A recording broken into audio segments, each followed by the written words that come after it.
Buenas tardes, compañeras y compañeros. Moreno, hoy es viernes 25 de septiembre. Recién comenzó la primavera y hace 27 viernes que estamos haciendo el programa desde nuestras casas. Hola Pimpi, hola Bea, hola Pablo. Hoy tenemos un programa memorioso. En primer lugar, vamos a recordar a José Ignacio Rucci, dirigente de la Unión Obrera Metalúrgica y secretario general de la CGT, quien fuera asesinado el 25 de septiembre de 1973. Los peronistas y las peronistas no queremos volver jamás a esas épocas tan dolorosas para nuestro movimiento y para el pueblo argentino. Gitia, ¿cómo está? Ya van un montonazo de viernes que hacemos el programa así, pero usted lleva la cuenta. Y yo descanso en que usted la lleva muy bien. Pero de venir 20 y pico ya, un pico largo. O sea que son un montón de semanas. Ya vamos a llegar a mitad de año así. Son 52 semanas, así que imagínese. Mire, Gitia, esta semana aparecieron algunos indicadores de la situación económico y social que me parece que vale la pena que aclaremos un poco. El primero y fundamental es el tema del desempleo.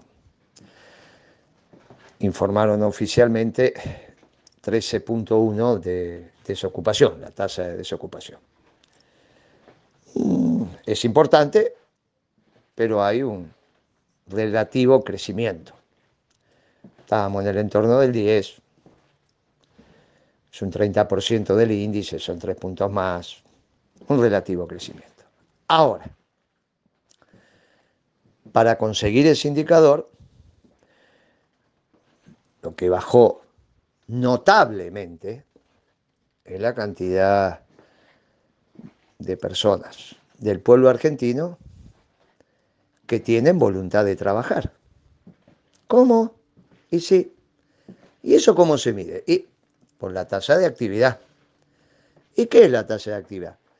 Y la medición de todos aquellos argentinos que están en condiciones legales, no están presos, no son infantes, no son jubilados, etcétera, etcétera, no están enfermos y con voluntad de trabajar. Todos aquellos argentinos que en condiciones legales tienen voluntad de trabajar. Bueno, que tienen voluntad de trabajar no significa que trabajen. No, claro, por eso están los desocupados y los subocupados. Entonces, todos los que tienen voluntad de trabajar pueden estar trabajando no la cantidad de horas que quieren, subocupados, o no trabajar, desocupados.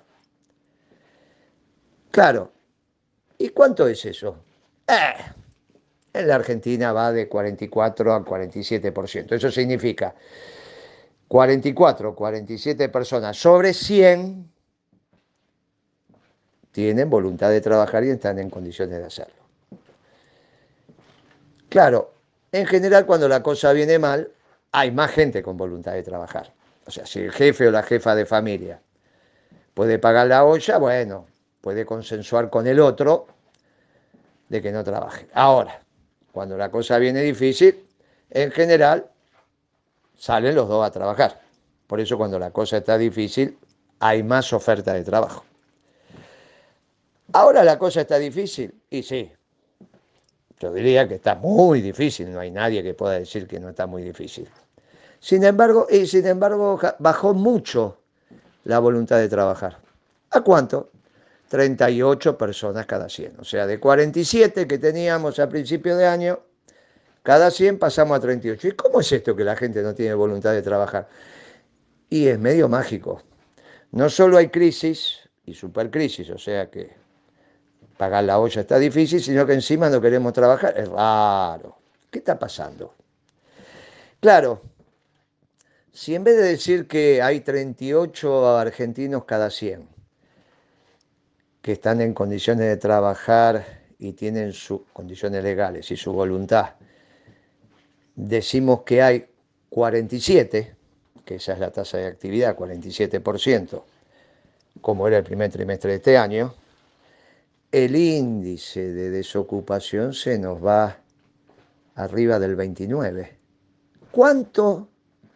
29. No, pero si usted dijo que Alberto Fernández, si no cambia, fracasa porque a la salida de la pandemia va a estar en el 25 y 55 de pobreza. ¿Me quiere decir que ahora habría 29 si no hubiesen bajado casi 10 puntos la tasa de actividad? Sí, sí. Ya estamos en el 29% de desocupados. Claro, cuando se abra un poco esto y se vuelva a trabajar, eso va a bajar. Y al 25. Va a estar ahí. Va a estar en el entorno del 25.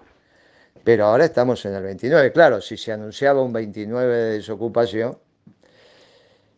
Y entonces ahora decimos de que cada 100 argentinos solo tienen voluntad y están en condiciones legales de hacerlo 38. No hay manera. No hay manera que con 38% de tasa de actividad la economía genere los bienes y servicios para que la pobreza no supere el 55%.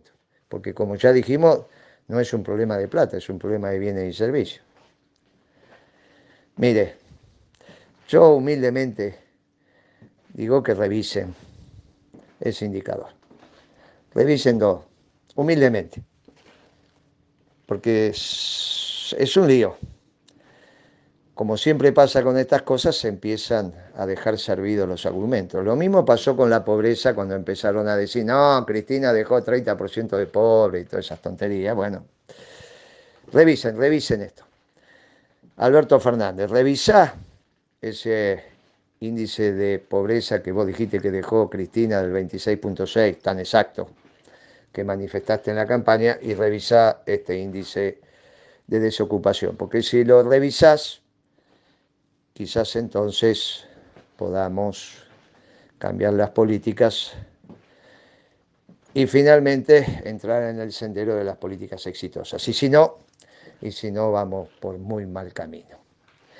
El otro indicador tiene que ver con cuánto están cayendo las economías en el mundo. Mire, la Argentina compara trimestre contra trimestre.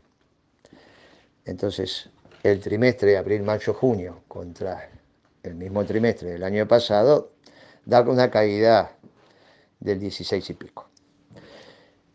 Claro, hay sectores que cayeron poco, como el campo, y hay otros que cayeron bárbaramente.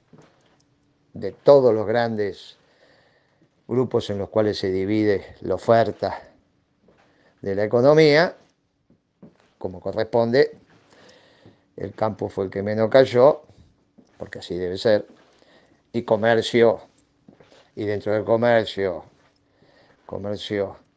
minorista cayó más que mayorista. Bueno, bares, restaurantes, comida afuera, eso ni le cuento.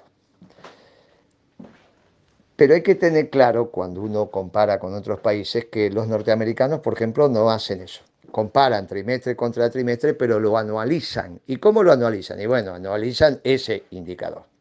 Entonces, por eso les está dando una caída fenomenal, pero después, cuando calculen el próximo trimestre, que ya no va a ser, van a pasar de una caída fenomenal a una recuperación extraordinaria. Bueno, es solamente temas metodológicos. Por eso esto se compara al 31 de diciembre del 20 contra el 31 de diciembre del 19, todo lo facturado como bienes finales, como ya explicó Chaliú en el programa anterior, todos los bienes finales para evitar la duplicación de que es el bien de una empresa pasa a ser insumo del otro. Cuando esto se haga, febrero, marzo del año que viene, ya van a tener casi todos los países de Occidente sus cifras. Argentina va a estar en el récord. Ya lo están diciendo, y ya lo están diciendo, están señalando que esto es peor que el 2002. Lo dijimos. ¿Va a ser peor que el 2002? Va a ser peor que el 2002. Alberto, segundo consejo, humilde consejo. ¿Estamos a tiempo de cambiar? Estamos a tiempo de cambiar. No alcanza, si es que es la voluntad, la presidencia del PJ. Hay que hacer políticas peronistas. Hay que copiar las políticas de la década ganada. No hay que copiar las políticas fracasadas de Alfonsín.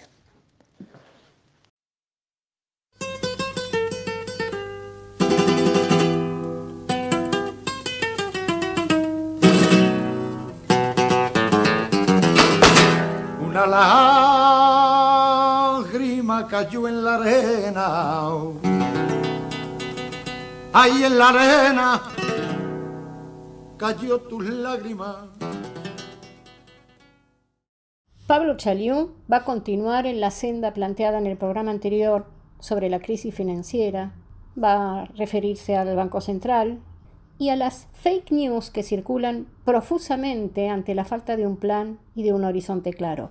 Pablo va a finalizar su participación, como solemos hacer en nuestro programa, con propuestas para hacer frente a la situación actual. Buenas tardes, Gitia, Guillermo, Beatriz, Pimpi. Espero que estén bien, así como todos aquellos que nos están escuchando. Ya la semana pasada nos dedicamos con cierta atención a lo que pasaba en el mercado cambiario. No es que tengamos pasión por las cuestiones financieras, porque en definitiva también ahí, en el mercado cambiario, día a día, lo que se mueve son cuestiones financieras. No es que tengamos pasión por esas cuestiones, sino porque, como tal, como dijimos, el mercado cambiario viene a ser como el emergente de todos los problemas que está teniendo la economía. Y también lo que hace es una descripción de los problemas que tiene el gobierno en encontrar los caminos correctos. Ya habíamos dicho también la semana pasada que las dos posiciones que estaban en juego, las de el presidente del Banco Central y el ministro Guzmán, estaban equivocadas.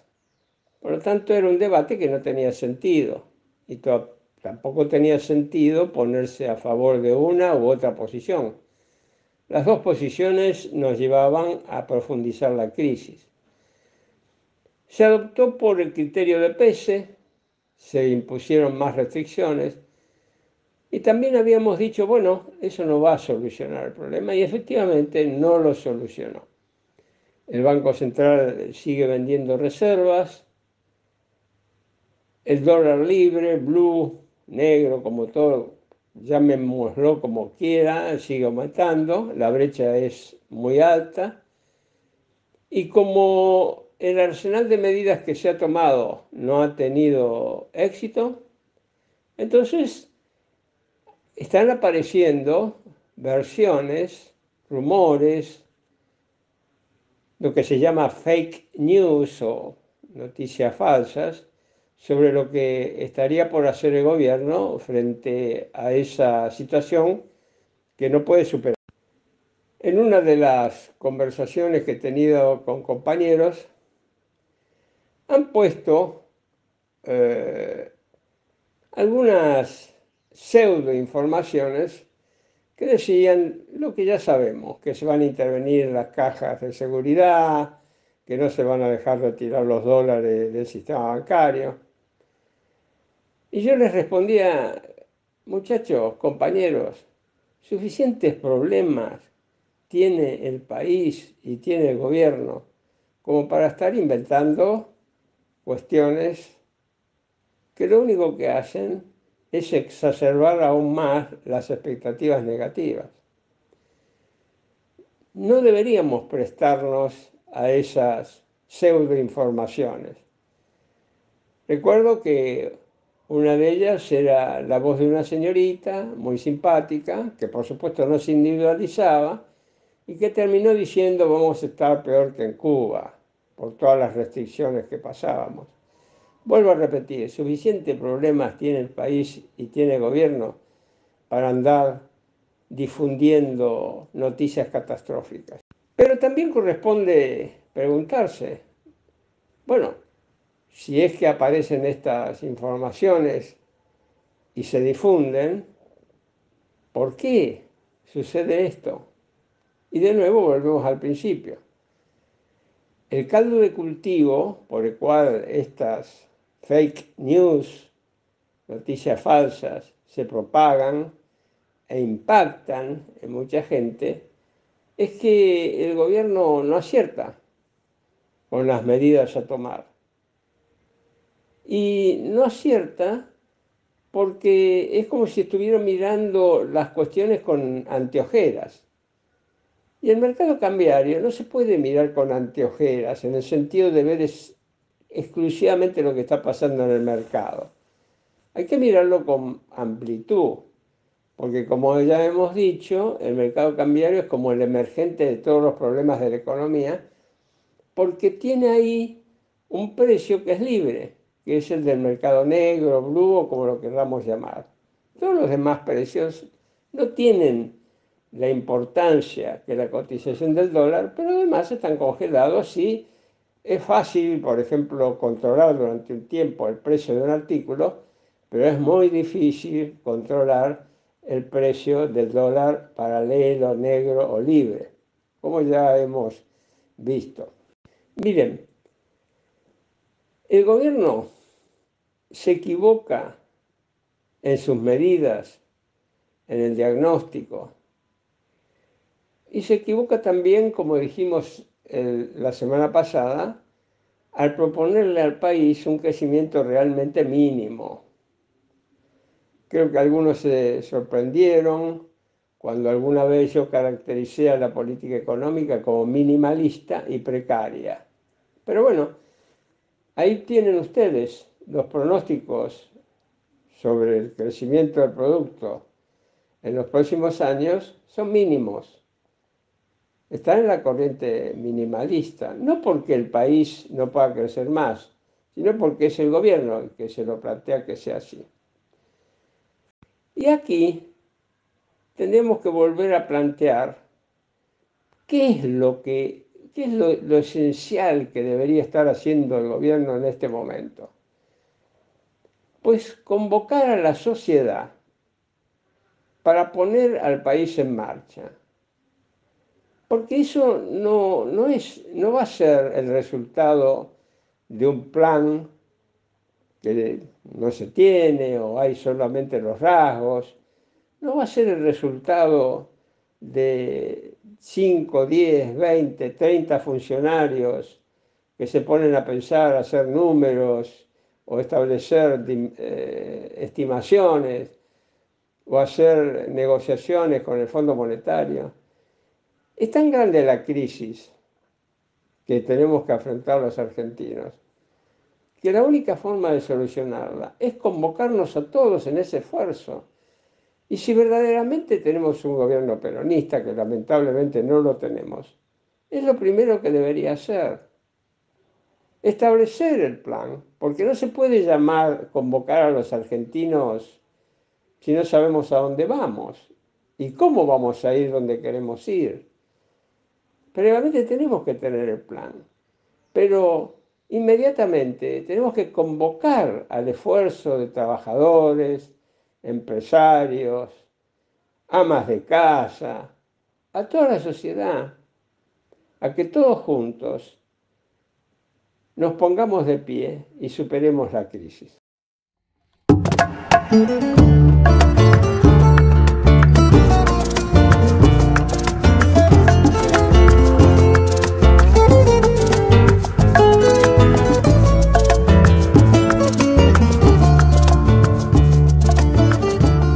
Él se creyó Superman, volando sin nasobuco. Beatriz Paglieri, en su recorrido histórico, sigue con la política económica de la última dictadura cívico-militar. Mucha tela para cortar tiene este periodo histórico. Bea esta vez va a tratar la escandalosa estatización de la deuda externa privada que terminamos pagando todos y todas. Pero caramba, no termina ahí. Beatriz también hablará de la estatización de la deuda privada durante el gobierno de Raúl Alfonsín. Escuchémosla. Hoy, 25 de septiembre. Otra vez viernes, otra vez en la hora de Moreno con una mirada a través de la historia. Esta mirada tiene como objetivo ofrecer un ejercicio de memoria en el marco de socializar el conocimiento con una visión peronista. Continuaremos analizando las medidas económicas que caracterizaron al proceso militar del 76 al 83 y quiénes fueron los protagonistas de ese proceso económico. Hoy abordaremos con mayor detalle la emblemática estatización de las deudas privadas. Primero generaron las deudas con la tablita, la 1050, dando avales, y dopo lo privado se convirtió en deuda externa argentina. Ubiquémonos en febrero de 1981, todavía estaban Videla, Martínez de Oz y Walter Klein, quienes a días antes de dejar el gobierno cambiaron las pautas desatando una avalancha hacia el dólar. El Banco Central de la dictadura tuvo que admitir que no poseía estudios ni elementos que permitan componer un registro completo de avales otorgados por el equipo de Martínez de Oz, ni información sobre la responsabilidad patrimonial asumida por el Estado durante los años 76 al 83, ante el eventual incumplimiento de las obligaciones principales. En otras palabras, no había un registro contable de la deuda externa argentina generada en ese periodo. El propio Martínez de Oz, ante la justicia, dijo que parte de la deuda estaba formada por préstamos internos, traduzcamos, autopréstamos, de las multinacionales y que incluso figuraban como adeudados 4.000 millones de dólares que ya habían sido pagados. Establecieron un seguro de cambio para los que renovaban sus créditos en el exterior por un año. Luego el presidente del Banco Central, Cavallo, Domingo Cavallo, dispuso un tope a las tasas de interés pasivas y activas en todas las operaciones para licuar deudas. Estas medidas se sumaron a los avales otorgados y nunca ejecutados por el BANADE a un grupo de grandes empresas privadas. Debe quedar claro, sí, en realidad profundicemos, el BANADE entre el 76 y el 82 tomó deuda en moneda extranjera para subsidiar a los grandes grupos económicos afines a la dictadura. Y la estatización de las deudas privadas fue parte, sin ninguna duda, del proceso completo del proceso económico en el marco del proceso militar. Durante ese periodo, la dictadura generó una diferencia en la deuda externa que la tomó con 7.900 millones de dólares y la llevó a más de 45.000 millones. Y se calcula que la mitad, 23.000 millones de dólares, corresponde a la estatización de la deuda externa privada, con la cual fueron beneficiadas más de 70 empresas y un sinnúmero de particulares. La estatización de la deuda privada fue formalmente determinada por el comunicado A251 del 17 de noviembre de 1982 y fue como el broche del proceso que pasó de avales a seguros de cambio, y luego de la dupla Videla-Martínez de Oz, la presidencia la ejerció Roberto Eduardo Viola, y el ministro de Economía fue Lorenzo Sigó, cuando el 5 de junio de 1981 el Banco Central determina aplicar el primer seguro de cambio, garantizándole a las empresas que tomaban préstamos el tipo de cambio en pesos y a la tasa inicial, lo que implicó un escandaloso subsidio estatal para estos deudores privados. Básicamente, mediante los llamados seguros de cambio, se permitía que una empresa se endeudara en el exterior a $1, 1 a 1, y cuando el dólar subía y la empresa debía pagar su deuda, el Estado se hacía cargo de la diferencia. Este procedimiento continuó con Galtieri y Alemán, Roberto Alemán, su ministro de Economía, recordemos que era el de la estatización de la Ítalo, y también ubiquemos que en este periodo Galtieri y Roberto Alemán se generan la guerra de Malvinas. Retomemos. Entre julio de 1982 y agosto del 82, es decir, por escasos, creo que fueron 59 días, Domingo Cavallo fue el presidente del Banco Central. Cavallo mantuvo los seguros de cambio y explicó en varias ocasiones que lo que hizo fue ofrecerle a las empresas un seguro de cambio indexado por precio mayorista. No era un tipo de cambio fijo, sino indexado, y que no le implicaba costo fiscal al gobierno. Fueron declaraciones ante la justicia. Y agregó que en 1982 sí se terminó estatizando la deuda. Lo hizo el presidente del Banco Central que me sucedió a mí, quien primero cambió los seguros de cambio y en vez de indexarlo por la tasa mayorista, lo indexó por la tasa regulada, creada especialmente para licuar los pasivos de quienes se habían endeudado por la circular 1050. Desde el 26 de agosto de 1982 y hasta terminar la dictadura, el presidente del Banco Central fue Julio González del Solar. Ya nos hemos referido a quién era Julio González del Solar. Familiar de Prebisch, siempre estuvo al lado de Prebisch, a nivel familiar y a nivel profesional. Y con el familiar, el Banco Central siguió siendo el central de Prebisch. Escribió Juan Carlos de Pablo sobre González del Solar. De su gestión, cabe recordar que estatizó una parte de la deuda externa del sector privado, hecho que el folclore le asigna a Cavallo, y que continuó la licuación de pasivos iniciada por su antecesor. En los 2 meses en que ocupó la presidencia, a mediados de 1982, Cavallo licuó el valor real de los pasivos empresarios en un 25%. Con la continuación de su política por parte de González del Solar, luego de 8 meses de vigencia, el valor real de los pasivos empresarios había disminuido 40%. Se comprobó incluso que muchos de los supuestos préstamos, como ya dijimos antes, cuya deuda la dictadura estatizaba, en realidad eran fraguados con autopréstamos hechos por las empresas deudoras desde sus casas matrices. Pongamos atención en la siguiente crónica.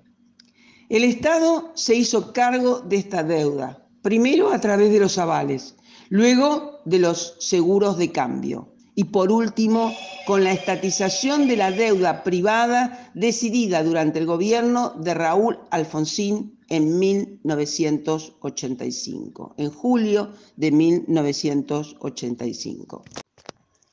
10 de diciembre de 1983, Raúl Alfonsín asume la presidencia. Otra vez Prebisch. Raúl Prebisch se suma al gobierno de Alfonsín. El ministro de Economía fue Bernardo Greenspun y el presidente del Banco Central, Enrique García Vázquez. Los equipos del Banco Central continuaron siendo los del Banco Central de Prebisch, con González del Solar. Y no solo no se reemplazó a la plana mayor gerencial del banco, al contrario, se los confirmó en sus cargos. Es decir, el equipo de González del Solar de la dictadura continuó con la democracia. Continuó con Alfonsín. Pocas veces podemos encontrar una confirmación de nuestro análisis a través de la historia para interpretar el aquí y ahora. Dijimos el viernes pasado que siguen los radicales en el Banco Central, todos formateados por Prebisch desde 1935 y con actualización permanente de los organismos internacionales de crédito. El actual presidente del Banco Central dijo el domingo pasado al diario Perfil, en uno de los párrafos de un extenso reportaje: Raúl Prebisch se enojaría con lo que estoy diciendo. Parece pedirle disculpas a su maestro. Creo que debería pedirle disculpas al sentido común frente a esta supercrisis. Pero es evidente que el linaje de Prebisch, de la década infame, el Prebisch de la fusiladora, el que continuó en la dictadura y continuó con el gobierno de Alfonsín, por sí o con sus discípulos, están en la génesis de nuestro Banco Central. Reiteramos. Septiembre de 2020. Es imperioso, es justo y necesario que a cargo del Banco Central se designe a un peronista con inteligencia práctica para gestionar la emergencia del sector externo y que se generen las acciones necesarias a fin de responder a un modelo de desarrollo económico con visión justicialista para pararnos desde el interés nacional por la felicidad del pueblo y la grandeza de la patria. Pimpi Colombo, memoriosa, en su columna de hoy va a transitar por las heridas, por los triunfos y por los logros del peronismo en distintos periodos. Entre ellos, Pimpi va a recordar la fórmula Perón-Perón, que triunfó en 1973, y la ley que consagró los derechos políticos de la mujer en 1947. Pimpi también, desde su experiencia y su trayectoria al frente del Sindicato de Amas de Casa, nos refrescará con sus recuerdos sobre la Cumbre de Mujeres en Beijing en 1995 y, como corresponde, insistirá con sus propuestas. Hola Adriana, Beatriz, Guillermo, Pablo. Nos volvemos a encontrar este viernes para compartir con los oyentes la hora de Moreno. Siempre agradecida a la producción del programa y a los equipos de la radio. Esta semana ha estado pródiga en recuerdos. Algunos nos llenan de orgullo, otros remueven heridas. Y por eso voy a empezar recordando que un día como hoy, el 25 de septiembre de 1973, en una acción que empañaba el rotundo triunfo electoral del general Perón, que había obtenido más del 62% de los votos, asesinaron al dirigente de la Unión Obrera Metalúrgica y de la CGT, el compañero José Ignacio Rucci.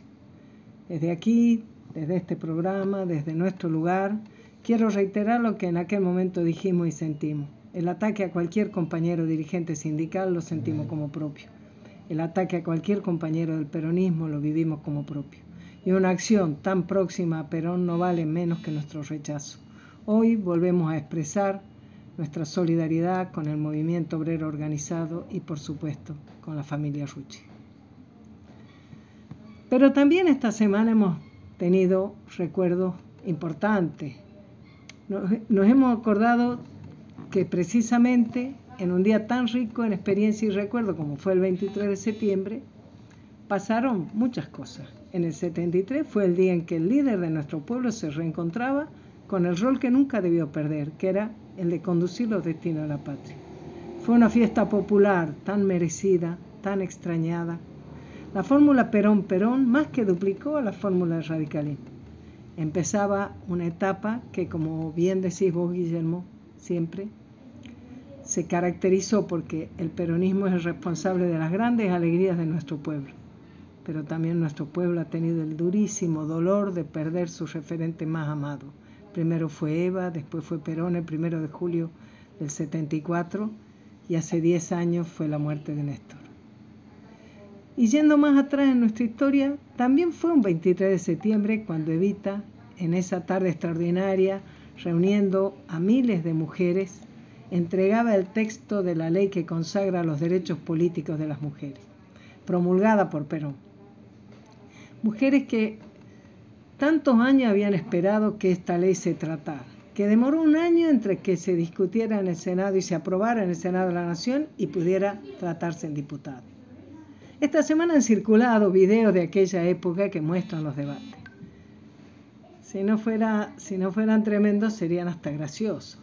Las oposiciones que tuvo la ley, los argumentos respecto de que las mujeres y los varones no somos iguales y por lo tanto no tenemos por qué tener los mismos derechos, que nuestro cerebro es más pequeño que el de los varones, que incluirnos los derechos políticos dividiría a la familia, que si nos daban el derecho a votar, por lo menos no tenían que darnos la obligación de ir a votar, porque ¿qué pasaría si en un hogar, si el lugar de votación quedara lejos y obligara a la mujer a un gran desplazamiento? En fin, todas cosas que parece, qué sé yo, algunos hasta escudándose en su profesión, en su supuesta ciencia. Pero la decisión política estaba tomada. Perón se había comprometido. Evita nos organizaba para la lucha y esa voluntad arrasó con todas las dudas y con todas las artimañas.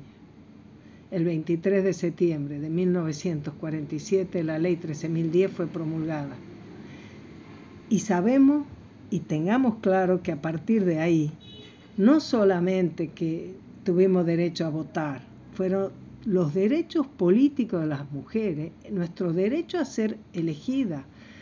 Eso permitió formar el Partido Peronista Femenino. Eso promovió que el peronismo incluyera en su legislación interna que 1/3 de los lugares fueran ocupados por mujeres. Eso permitió que en la siguiente elección del año 51, después de que las mujeres fuéramos empadronadas, porque en esa época ni empadronadas estábamos, pudiéramos elegir 16 diputadas nacionales y 6 senadoras, que la verdad son nuestro orgullo. Y en el año 97, nuestra compañera Nélida Parra, secretaria general del Sindicato de Amas de Casa de San Juan y diputada nacional por esa provincia, consiguió el apoyo pleno de la Cámara de Diputados para señalar ese día y que hoy lo celebremos como el Día de los Derechos Políticos de las Mujeres. Pero los cambios de la sociedad son laboriosos, ¿no? Aparte de las leyes, las acciones, también hay que cambiar las ideas y las palabras. Y lo digo porque todavía hay libros de texto que denominan a la ley Sáenz Peña, que eliminó la exigencia de tener patrimonio para que los varones pudieran votar, la denominan como la ley del voto universal. Universo que a las mujeres no nos incluía, a pesar de que somos la mitad de la población. Bueno, pero también esta semana hemos recordado que se han cumplido 25 años de aquella conferencia mundial de las mujeres organizada por las Naciones Unidas, que funcionó en China, en Beijing, y que estuvo acompañada por una multitudinaria concentración de más de 40.000 mujeres de todos los continentes en una localidad llamada Guairou, próxima a Beijing. Una conferencia muy discutida que tuvo algunos puntos importantes en el sentido de haber destacado que existe un problema social como es la violencia hacia las mujeres, que incluyó por primera vez la recomendación a los países de considerar en sus cuentas nacionales el trabajo no remunerado de las mujeres, y que tuvo, como siempre en estos eventos, muchas declaraciones generales sobre disminuir desigualdad entre mujeres y varones, sobre acceso a la educación, sobre el trabajo infantil, etcétera, sobre muchos tópicos que probablemente la mayor parte de las personas están de acuerdo en suscribir, al menos de palabra. Después hay que ver si se camina con los pies, lo que se dice con la boca, si se elaboran políticas y se destinan los recursos para hacerlo, ¿no? Mientras ocurría en Beijing la reunión oficial de los países, en Guairó ocurría las reuniones de las organizaciones, la circulación de ese mundo femenino. Había una gran carpa por cada continente y dentro de esas carpas las distintas organizaciones, muchas de ellas probablemente las más grandes o más parte de ese armado, tenían sus stands. Y la verdad es que era un muestrario extraordinario de las diversidades en el mundo, la ropa, la manera de presentarse, las mujeres. Era una cosa verdaderamente extraordinaria. Nosotras, las compañeras del Sindicato de Amas de Casa, teníamos una pequeña delegación, éramos 3 mujeres, que formábamos parte de un esfuerzo grande que se había hecho desde acá, lo había hecho Inés Bienati y Lidia Otero desde una mutual, para que durante 2 años pagáramos nuestra posibilidad de viajar. Muchas otras delegaciones que estaban ahí de ONG eran ONG que tenían su financiamiento, como ya sabemos que hay todo un movimiento en el mundo de organizaciones que funcionan sobre la base precisamente de financiamiento internacional. Bueno, claro, no era para nada nuestra situación, ni nos hubiera interesado que lo fuera, ¿no? Nosotras, como decía Evita, pensamos que si tenés que ser independiente económicamente para que se te reconozcan derechos, ¿no? Bueno, en ese mosaico de mujeres prevalecía como la voz más fuerte y que tenía a Hillary Clinton como su expresión máxima, los reclamos vinculados a salud sexual y reproductiva, incluida la discusión sobre legalizar el aborto. Eso estaba así como era mayoritario, con ese enfoque donde la salud sexual y reproductiva se dirige más a considerar los aspectos de la no reproducción, digamos, de la anticoncepción, que en cierto modo uno asocia con lo que en aquella época además todavía había resabio de esas políticas antinatalistas que fueron tan dramática para muchos países en el mundo. Pero bueno, eso era el sentido general que se respiraba en ese ambiente. Un punto de vista como el nuestro, luchar por el salario para el ama de casa como plantea Evita, por nuestro derecho a la jubilación, a organizarnos en un sindicato de trabajadora, a tener una obra social como el resto de los sindicatos, no tenía eco prácticamente en la conferencia, en los talleres, como no lo tenían los planteos de mujeres de países donde la pobreza y la marginalidad recargan de trabajo y de carencias a las mujeres, como varios países africanos, con las mujeres con las que nosotros pudimos intercambiar, ¿no? Como nota de color, tengo que decir que llegando al final del encuentro conocimos una federación de mujeres de Gran Bretaña que en sus lemas decía toda madre es trabajadora, sueldo para el trabajo del hogar, las mujeres cuentan con tema del trabajo de las mujeres, que por supuesto nosotras nos sentimos tan identificadas, y curiosamente esa era una federación de mujeres que reunía mujeres negras, migrantes, mujeres en situación de prostitución, mujeres lesbianas. Y resultó como curioso y sensacional que en ese mundo de diversidades pudiéramos coincidir en que esa era la situación que como mujeres nos estaba reuniendo, la necesidad de que ese papel que jugamos sea reconocido, ¿no? Y seguimos en esa senda que ya la tuvo en Evita un gran exponente, y también en Juan Pablo II el Santo, que lo planteó en su carta a la familia del año 94.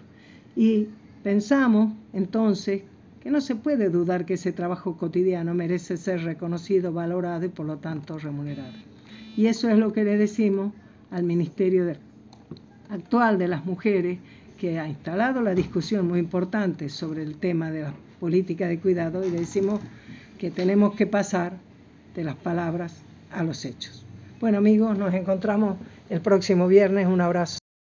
Guillermo Moreno en el programa de hoy hablará sobre los indicadores actuales del desempleo, de la tasa de actividad y aquel indicador que compara la caída de las economías a escala mundial. Guillermo va a reflexionar en profundidad sobre estos indicadores. También se va a referir a la centralidad, valga la redundancia, del Banco Central y a las tensiones en esta coyuntura de la política, de la situación social y de la situación económica. Mire, Guitia, el Banco Central desde hace 15 días está ocupando el centro de la escena de la política económica. Inventó esto de volver a indexar la economía con los plazos fijos, después sacó esas circulares que ahora está rectificando sobre el acceso del público a los $200 que podía comprar por mes, las personas físicas, obviamente, humanas. La circular que tenía que ver con cómo refinancian la deuda las empresas privadas que la han tomado con no residentes, o sea, en el mundo, lo que sería la deuda externa privada. Hay una deuda externa pública, que es la del Tesoro Nacional, y una deuda externa privada, la de las empresas. Bueno, todo esto ha generado enormes tensiones en el mercado que se visualizaron la semana pasada y esta. Y que se ve reflejado a partir de lo que, claro, el propio presidente y directorio del Banco Central sienten, perciben, analizan en su hoja de balance. O sea, cuando ven lo que pasa con la contabilidad del Banco Central. No es más que eso, la contabilidad. Pero el balance tiene que cerrar y no está cerrando. Y lo pueden hacer cerrar y no lo van a poder hacer cerrar, porque lo que hace el Banco Central es reflejar en su propia hoja lo que acontece en términos fiscales y lo que acontece en términos externos. Lo que hace la hoja de balance del Banco Central es objetivar los tremendos desequilibrios que ya heredó Alberto Fernández del gobierno anterior, pero que él agudizó. Y entonces, miren, tienen que normalizar los dos grandes desequilibrios, el fiscal y el externo. Ah, como dice Esper, que hay que bajar los gastos. No, hay que aumentar los ingresos. Ah, con el impuesto por una vez. No, muchachos. 7.500 millones de dólares anuales tenemos la pampa húmeda a partir del aporte que tienen que hacer los terratenientes, con los derechos de exportación y la ley de alquileres. Ah, pero eso es un lío bárbaro, ¿cómo lo vamos a hacer? Nos vamos a pelear. Bueno, entonces no le quieren hacer caso a Perón, que para hacer una tortilla que rompe los huevos, ¿qué quieren hacer? Están resolviendo esta situación que a medida que pase el tiempo se agrava cada día más y ahora muy aceleradamente. En eso estamos. ¿Y hasta cuándo? Y hasta que se imponga la realidad. Y cuando se impone la realidad, es la vieja teoría del rombo. Uno arranca de un punto común, se separa y después se vuelve a juntar y armó un rombo. Claro, pero no sea cuestión que cuando se separa uno construye otro rombo. Puya. Ah, claro, porque no hay un solo rombo, hay muchos rombos que están unidos, como un tejido romboidal. Claro, salimos de un punto, nos abrimos, volvemos al viejo, a otro punto. Y si en vez de hacer eso tomamos para otro rombo, y si tomamos para otro rombo es como tomar para otro rumbo. Y por eso hay algunos análisis extremadamente complejo. Y para esto está la política, para decir, mire, tenemos que dar la señal de que si la realidad se impone, bueno, en algún momento hay una luz al final del túnel. Bueno, la luz al final del túnel, ¿usted me quiere decir que era como Duhalde en el 2002? Sí, claro, lo que pasa es que ahora no hay un Duhalde. Por eso necesitamos una mancomunión de los dirigentes. Pero que los dirigentes estén esclarecidos de que eso puede pasar, porque cuando la realidad se impone, si se impone, bueno, hay un desorden, y un desorden mayúsculo. Así está atravesando la Argentina, y sobre esto estamos hablando. Y esta es la tensión que usted ve. Y esto no se soluciona si Alberto asume la presidencia del PJ, eso.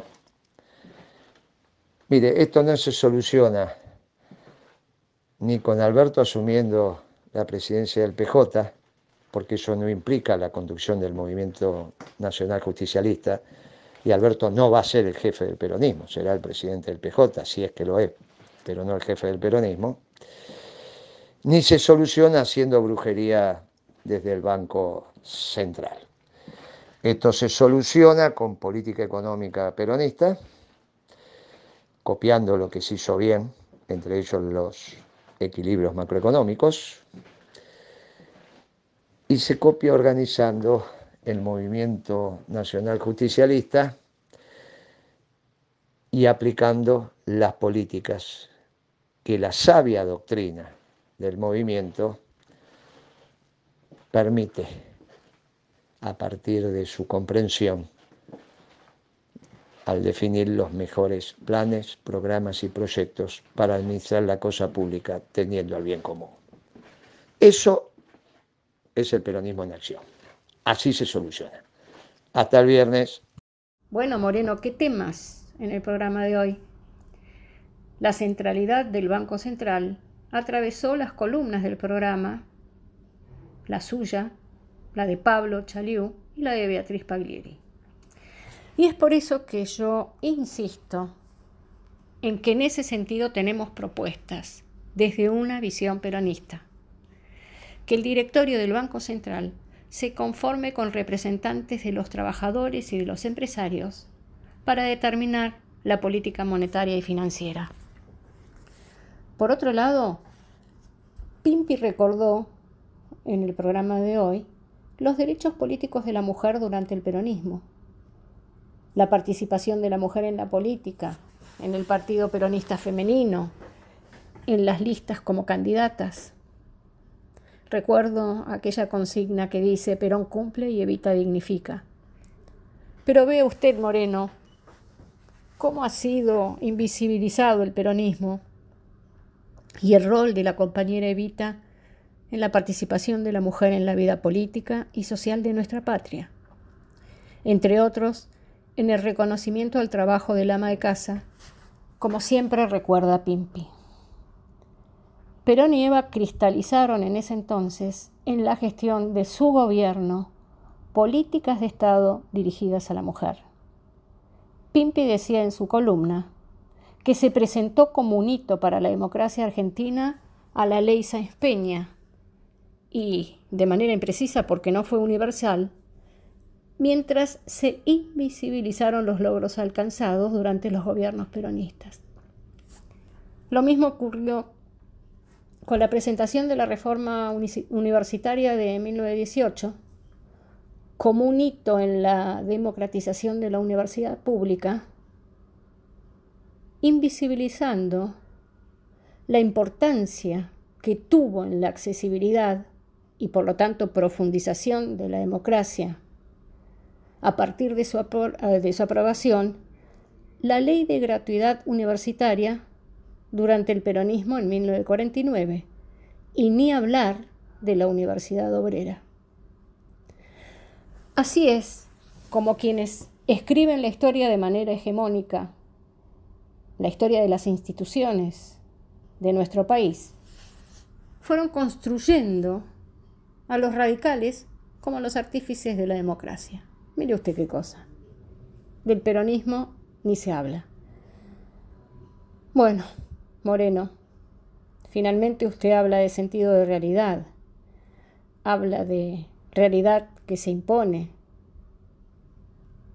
Habla de seguir insistiendo, ¿no? A partir de la teoría del rombo y la posibilidad de un nuevo rumbo para los destinos de la patria, con los mejores planes, programas y proyectos.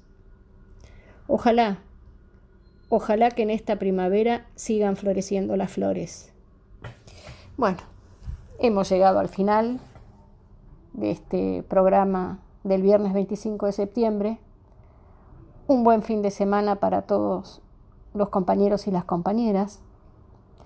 Y nuestro saludo especial a los trabajadores y trabajadoras de la salud, a los operadores y operadoras de Radio Caput y a nuestro productor en cuarentena, Fernando Morgaray.